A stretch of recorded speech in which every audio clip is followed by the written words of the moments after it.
the gentlelady from Maine, who probably has a different opinion on blueberries from Washington than the gentleman from Washington. Thank you very much, Mr. Chair, and thank you for understanding the supremacy of Maine blueberries, which I've proven to the committee many times. If you're around, I bring in blueberry pies every year to the Appropriations Committee so that they can taste the qualitative difference in our blueberries. Blueberries. I love it. I love it. Secretary Rollins, thank you so much for being with us here today. I appreciate your time. I had a chance to watch the Senate hearing yesterday online and was very pleased to hear your exchange with Senator Collins about the PFAS issue. I hope you will bring your mother to visit us. I'm excited to hear she's a PFAS Texas legislator who came because of PFAS. Yes. So I know we'll be talking about that much more, but thank you for that. Thank you also during that committee for hearing your commitment to staying in touch with us. You have to understand that one of the big challenges for us in this unconventional cutting phase of this administration is cuts have been made through the DOGE, not through the USDA. We normally would have rescissions or RIFs, so we would have far more information to deal with. That's why many of the questions are before you today. So I hope you will keep up that commitment to stay in touch with the House as well as the Senate. Those are very important conversations that we have with you. I also noticed that many of my colleagues talked about the LFPA program, and I just want to clear up a few of my concerns. I'm really devastated to see this program be cut. That was such an important way to get more healthy fruits and vegetables into our school lunch and to our feeding programs for people in our food banks. My understanding, one of the arguments that you made is it's a COVID-era program. I was there when we put together this program. Well, that was because we had empty shelves and problems with our supply chain. The COVID taught us you can't depend on international and national travel, that you need to buy more locally. So this was an important program to turn to our local farmers and how we would change some of the ways to support small to medium-sized farmers, which I've heard you commit to. The fact is, in our state, we don't have a lot of money sitting around. Of the 2.6 million, we only have 164,000. So saying that this money is sitting around, I don't know what's wrong with the other states.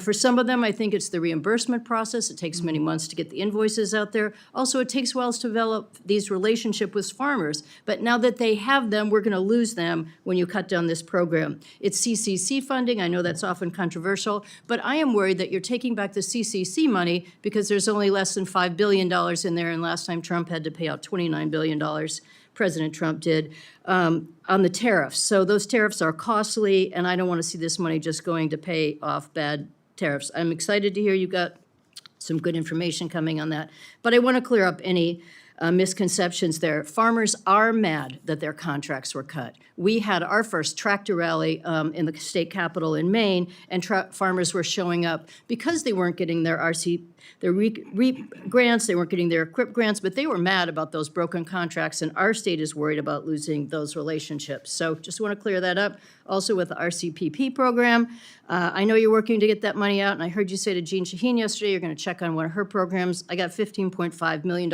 out to our wild blueberry growers for the impacts of climate change. We can pretend it's not real, but we have extreme drought in our state, and that money is going 75% to farmers, 25% to engineers. So if you could check on that. What was the name of it again? It's the RCPP grant for Maine wild blueberries, $15.5 million. And happy to send a pie so you know how delicious those blueberries are. That might be staffing necessary. cuts. I'm sorry I'm talking so fast, but I have so much to say. We are very worried about our local offices. I know that people, you say staffing cuts were voluntary. Well, we got rid of all the probationary employees.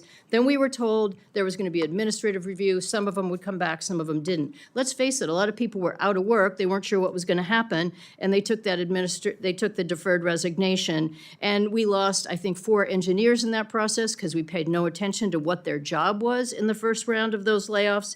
And many of those people didn't come back. So now we have severe staffing losses at those offices, and it's critically important.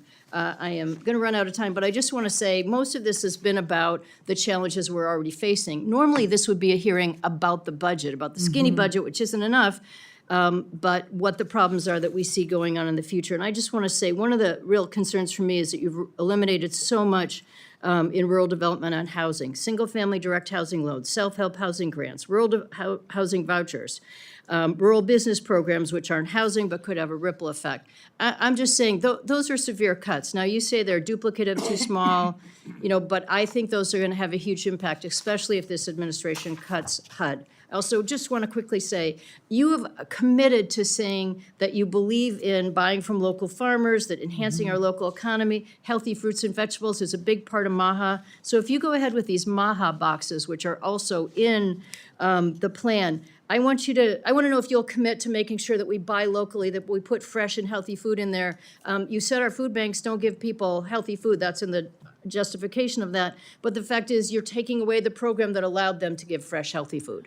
I am so excited about the MAHA box opportunity, and without being the person packing the box, it's hard to say exactly what to commit to, but believe me, I will ensure and do everything I can to make sure those boxes are sourced locally, that they're nutrient-dense foods, and that we're doing everything that we can to help those with the least among us, frankly. Great. If you commit to that, we'll be anxious to work with you. I'm sorry for going over, Mr. Chair. I tried to talk as fast as I could. Thank you. And I have so many answers, but I can't answer them. But I would love to continue the conversation, and that's Please. true for everybody, anytime. We would appreciate following Yeah, up on that. thank you. Mr. Molinar. All right, thank you, Mr.